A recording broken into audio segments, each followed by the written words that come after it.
इसमें मैं चैप्टर 8.1 के सेकंड क्वेश्चन के बारे में बता रहा हूँ।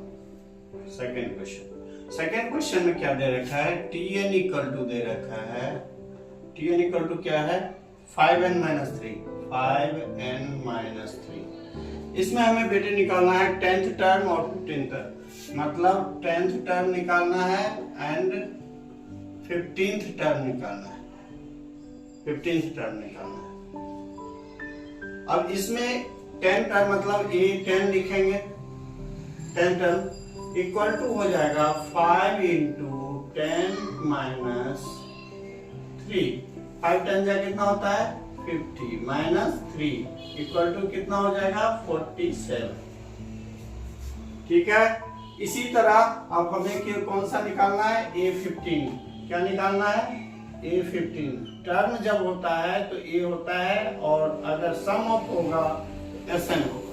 ठीक है। A15 के लिए हम करेंगे A + 5n है, क्या है 5n - 3, 5 × 15 - 3। 15 5 जा कितना होता है 75 - 3 इक्वल टू कितना हो गया 72।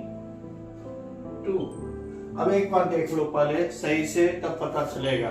Find the 10th and 15th term of n APTN equal to दे रखा 5n - 3, n is greater than equal to 1, n 1 से ज्यादा होना चाहिए। और निकालना कौन कौन है 10th term and 15th term. तो 10th टर्म के लिए हम A10 लेते हैं। A10 मतलब n का वैल्यू 10 डाला तो 5 × 10 - 3, 5 10 जा 50 होता है, 50 - 3 इक्वल टू 47। सेम एज 15 के लिए, 15 के लिए 5 × 15 - 3, 15 5 जा 75 होता है, 75 - 3 इक्वल टू 72।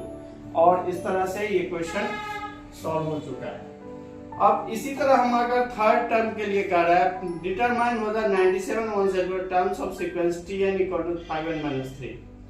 अब 5n - 3 इसके लिए थर्ड के लिए क्या करेंगे, 5n - 3 इक्वल टू क्या दे रखा है 97। पहला क्या दे रखा है 97।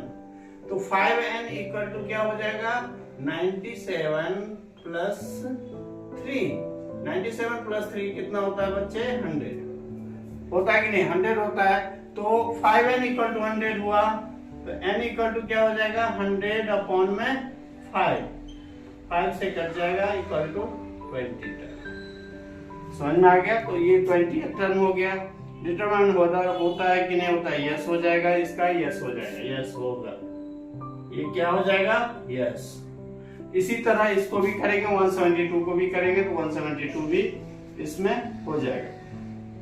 इस प्रकार क्वेश्चन नंबर 4 भी यही है, 1607, 5 भी यही है। तो 4 5 6 क्वेश्चन जो होता है इसको हम इस तरह से सॉल्व कर सकते हैं।